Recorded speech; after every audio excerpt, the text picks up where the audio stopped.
Hello there, Aries. Welcome to your reading. So I want to wish you all a very happy birthday. Have a wonderful, splendid time celebrating and stay safe. So I'm going to relay the two images that I saw when I was meditating on this reading for you, and then we'll pull out the cards. So first of all, I see there's an oven, and you know how it has that glass panel where you can see what's cooking in the oven? So there are cookies baking, and there's this little boy, and he's like waiting anxiously for the cookies to finish baking. He's looking through that see-through panel from the oven, and he's just like waiting, so anxious, and he's just like, it's going to be so delicious when it finishes cooking. And then in the background is his mom. She's wearing an apron. She's been cooking all day. She's looking at the stove, and she is like cooking a pot of soup. She has a kettle on at one point, and then she's like, she has a saucepan where she's melting some butter with some vegetables. So she's doing a gazillion things, multitasking. And the soup is boiling over. The butter is also, boiling. And so everything is just boiling at the same time, and she's like a little bit stressed out, like not really sure what she needs to tend to first. So she's like looking at this stressed out while the kid is only looking at the cookies. Okay, so that's the scene that I saw for you. And so I feel for this month, it's a lot about not stretching yourself thin, and as well learning to be patient. Okay, don't rush things. Things are going to come in divine timing. Don't push too hard. Don't be so hard on yourself. And especially, don't overestimate the amount of time. You guys are really, really bad at this. Like overestimating the amount of time that it takes you to do something. Okay? And then stretching yourself too thin where you are pulled in so many different directions, where things, people and situations pulling you in different directions, needing to put out fires in possibly many areas of your life, and just being overbooked, too many things on your agenda, too many things on your plate, and not being able to relax and just really enjoy the moment. So that's what I'm seeing. I feel like there's something that you have been really anxiously waiting for a very, very, very long time. And that whole, something in the oven, I feel like for some of you, it could even be pregnancy.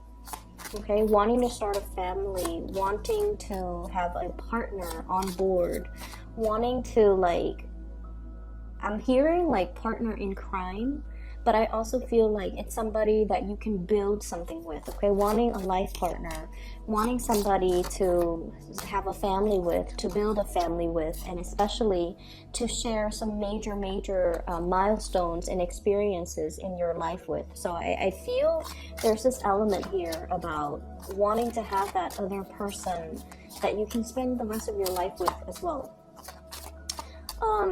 The other thing that comes through with the whole kitchen image, the kitchen is usually where I would say where magic happens, where family and people come communally, share an experience together, where we nurture each other through the food that we create. And especially if you are hosting a lot of people in your home environment, rather than trying to do everything, okay, rather than planning and executing, cooking a meal for 30 guests, you might want to take it easy and realistically just make it a potluck where everybody brings something to the table. I feel like it's the smart way to do it, so that you're not stretching yourself so thin. If there are specific things that you want to do for the people that you love, by all means do it. But be very, very realistic with your time constraints, and don't be so stressed out that you're not able to really enjoy the moment, okay? Because it's the gathering, it's the people that really matter. It's not so much about showing off our culinary skills or showing off our kitchen or showing off our home. It's really about people coming to see you and people wanting to spend time with you in an environment that is laid back, that is relaxing, That's calm and comforting. So don't work yourself in a frenzy, and especially, don't stress yourself out, okay? So be easy on yourself and be loving to yourself and be more forgiving with yourself. So there's definitely something that you have been really, really waiting on. So I feel for many of you, I'm hearing this strongly from this Page of Wands here. This is sort of like, I'm ready. I'm ready for the next big thing. I'm ready to do a real job. I'm ready for something with more responsibilities. So I don't know what you guys have been doing. If you've been doing a lot of training, if you're in a like an environment where things are going really, really slow. The Hangman, waiting in suspension, waiting for things to happen, being in a situation where there's a lot of work to be done, there's a lot of people or projects or things that need you. It's almost like you're there to help. You have the skills, you have the expertise, but for whatever reason, whoever is overseeing the situation feels like you're not ready. So they're not giving you that opportunity to prove yourself. They're not giving you that chance to get out there and get your hands dirty, roll up your sleeves, and just take care of things. So it feels like you're in a state almost like of waiting, of suspension, of limbo, and you're not able to, it can feel really, really frustrating for a fire sign to not be able to get out into the world and do whatever it is that they want. I feel like you might be in a capacity where you are learning things, okay? This is usually like going back to school, mastering a skill, mastering a specific concept, a theory, before you can go out into the world. Once again, this ivory tower type of a situation. So I feel like many of you, you're going through some training. It could be some legal training that you're dealing with. It could be learning how to do things properly. There might be legal ramifications if things are not done in a specific way, or if it's almost like you have to cover your butt so that you don't get sued, or you have to do things in a procedurally correct way. Otherwise, people can sue. So I feel whatever the situation is, I know that is very, very frustrating, and you feel like you've mastered it, and you feel like you really want this opportunity to prove yourself, to put theory into practice, and to be able to help a lot of people and to make the situation better, because there's obviously a need for you in this work situation, but you're not giving the chance and the opportunity to exert yourself, okay? So that's the first thing, and it can be really, really frustrating, but I feel like the overall message that I'm getting here is in divine timing, okay? You have to master one thing before you move on to master another, okay? It's like that woman in the kitchen. She's multitasking, and whenever we multitask, our attention is always divided. So when we do one thing, we can do it really, really well. When we multitask, our attention, our focus is drawn towards different things, and we could never do those things perfectly well the way we would have if we only had one thing on our plate. That's just the way the human brain works, okay? So as much as we feel like we can multitask, the quality of the outcome of the end result always diminishes. And so I feel like the universe is teaching you a lot more about patience, a lot more about, let's learn something, as frustrating as it is. Let's learn something and be a master at it, so that when we break away from this ivory tower, when we bring theory into practice, into the real world, we can do it right, okay? The kings, and this is your energy, the kings always do things the right way. They've already mastered it. They've been through it. They have the skills and the knowledge and the experience and whatever it is that's required of a ruler, a leader, a breadth of vision, hindsight, the whole learning from past experiences. But I feel like, the universe really wants you to master, rather than going into a situation excitedly but not having the skills and the necessary experience from your past to make the best of a situation, or to make something the best that it could be. So a little bit of A little bit more patience and a little bit more waiting, I feel, is going to be in store for you. For some of you, there could be a lot of issues regarding children, okay? Dietary habits when it comes to children. And I love this card. This is the 9 of Cups. Okay. I usually think of this as like the binge eating, or a household that might be a little bit neglected, and then the children are eating whatever is around, usually junk food or usually snacks. The parents might be so busy, or the parents might not be in the picture, or there's some issues here. I feel for some of you, if it's not your own children, you might be dealing with a child, and you might be compensating, taking care of a child, or giving the child a lot of love and attention, or you're feeling like the parents of the child are turning their back on the kid. Okay, as sad as that is. So if it's not your children, I feel like you're experiencing this. You're playing the role of a caretaker. You're doing something to rectify a situation because you're just like, that's not fair. It's not healthy for these kids to be living like this, or it's not healthy for this child to be in this type of environment. So I feel some of you are stepping up, taking care of a person, trying to do the best for them. They might not have the best dietary habits. They might be very picky with food. And for some of you, if this is not a child, you're taking care of a person. Like, you're doing your best to really take care of a person. It can be a little bit difficult on your end because, you know, time constraints, responsibilities, whenever we take care of another person. And especially because you guys don't like to be weighed down by responsibilities, okay? You design your life in a way where you can come and go as you please. You can be in one city one day and the next city another day. Like, you design your life without baggage, without responsibilities. Not because you're afraid of it, but because if you're not ready for it, you know yourself well enough to know you're not ready for it. So I feel like you have a little bit of resentment about somebody who has bitten off more than they could chew, and they're not taking care of their responsibilities. So it could be, you know, somebody who has children when they're not able to physically take care of themselves, let alone their children. And then you have to step up and kind of tend to this situation. It's like doing that damage control, like cleaning up after them. Cleaning up after the other person, not so much the children, but cleaning up after the other person, because they bit off more than they could chew, and they create more work, more problems for everybody else. And so you have a little bit of resentment that I'm sensing here. But I also feel like you're dealing with this person. Whatever contributions you're making in their life right now, especially if it's somebody you're taking care of, a child or somebody else, your efforts are not going unnoticed, okay?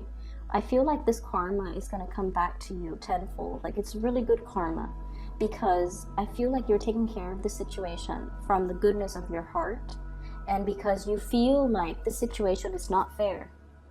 The Justice card, two people fighting over something when they're not really seeing the big picture. It's like ego battles, okay? Coming from a very petty space. And you're not tolerating that. You're seeing that there's wisdom that is beyond these people. You might even be the mediator in a conflict. You might be seeing the bigger picture, and you're showing them that bigger picture by being the bigger person and taking care of situations and not whining about it, and just, you know, doing what you feel is right. And it can be really frustrating too, because you guys feel like you can do so much more. Okay, so you feel like you can do so much more, but you're very cognizant about not stepping on other people's toes, not overstepping your boundaries, and also still holding the other person responsible. So like, you're not doing everything to alleviate them of the need to do it, to take care of their responsibilities. You still want to teach them that concept about responsibility so that they don't renege on what it is that they're supposed to do. You want to do more, but you don't want that to be kind of like that precedent where they rely on you and then they kind of sit back and kick up their feet. So I feel like you want justice and balance and reciprocity in a situation. and you almost feel it's like this inner conflict. You know, with fire signs, we do what needs to be done. We don't want to sit there and discuss and delegate and talk things over and talk about our feelings. Whenever something needs to be done, we do it. And over time, when we keep taking these actions and keep initiating, the other person feels like they can sit back, and that can be really aggravating. It can be really aggravating, and especially in a situation where you feel like it's wrong, I have to do something about it, I have to step up. And then in the process of you stepping up, the other person steps down. And you're trying to find that middle ground. You're trying to find that balance to be nice, but at the same time not enable a bad behavior. So that's what I'm feeling here. There's a little bit of tug of war and conflict internally within you guys. Like, how much should I do? How much is enough? You know? So that's what I'm feeling here. So I definitely see for many of you, you're learning a lot about how to nurture, care for, and I feel like it's almost like you're being prepped to be the caretaker for somebody. You're being prepped to have children of your own. So if you found yourself like having to take care of children, all of a sudden children are really big fixtures in your life. I feel like the universe is prepping you to be either a really good mother or to be a really good father. Okay, to learn to be more emotional, to learn to be more emotionally available. You might be dealing with somebody who's very, very sensitive. Okay, could be a child who's very sensitive, where they're withdrawn. So if they're hurt, they might overeat to kind of like fill in that emotional void.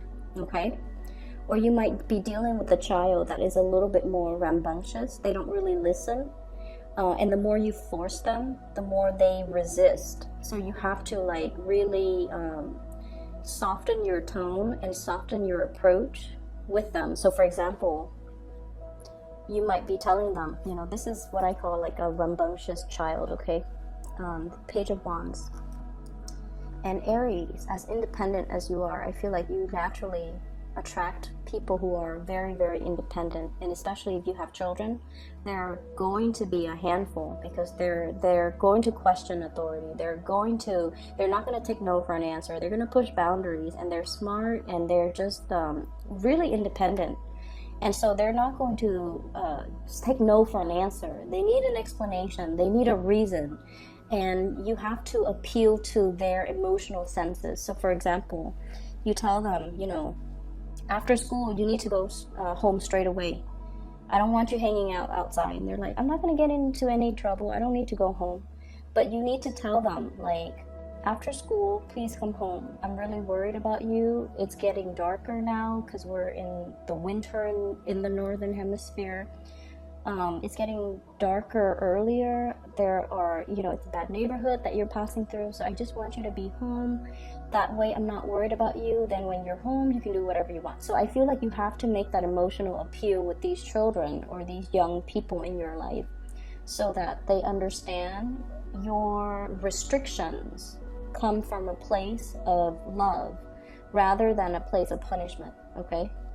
And so we have to really change the way in which we communicate to kind of like convey what it is that we want or expect from the other person, and especially why we want that from them. It's not about us being mean or you know, laying down the rules. It's because you care about them and you don't want bad things to happen to them. Okay?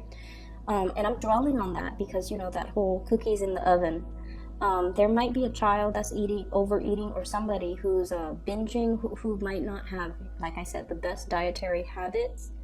And I feel like their health might be catching up to them. And you have to be the one to kind of gently like tell them, hey, you know, you got to lay off that thing that's not really good for your health that you're putting in your body chemically or, you know, food wise. You have to kind of lay off it because I don't feel like it's healthy for you.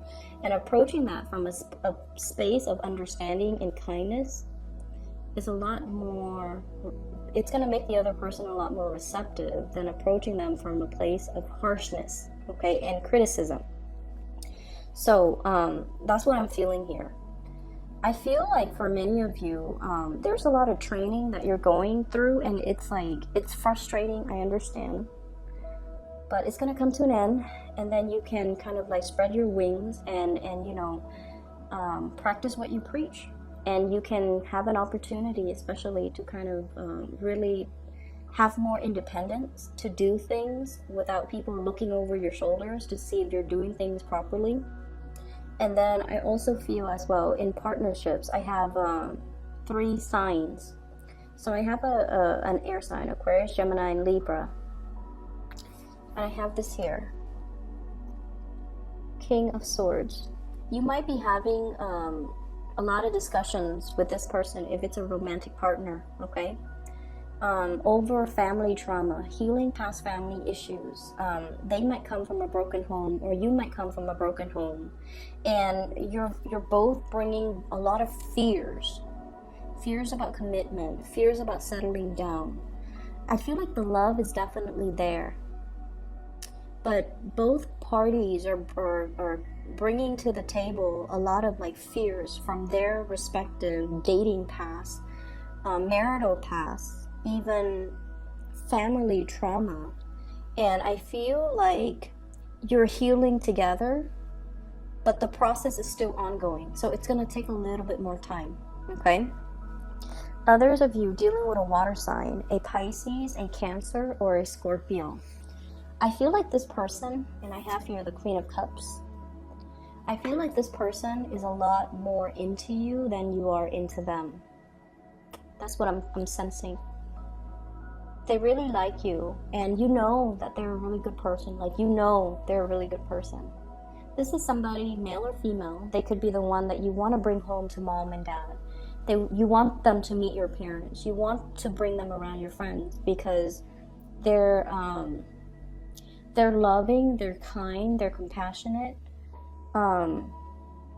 But I feel like, I don't know how much fun or excitement or enjoyment you're getting out of this relationship. So I feel like there's somebody here that is really, really, really into you. Like, they're really into you.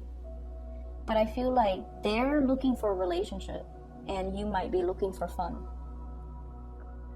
Okay, and they're ready for a relationship. You might not feel like you're ready, or you might not want that commitment, the whole 9 yards with this person.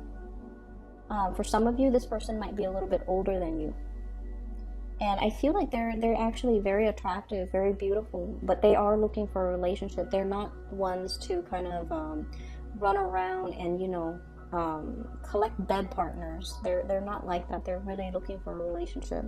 They might have children of their own. They might like be dealing with a like a separation or a divorce. Okay, so they're not completely single just yet.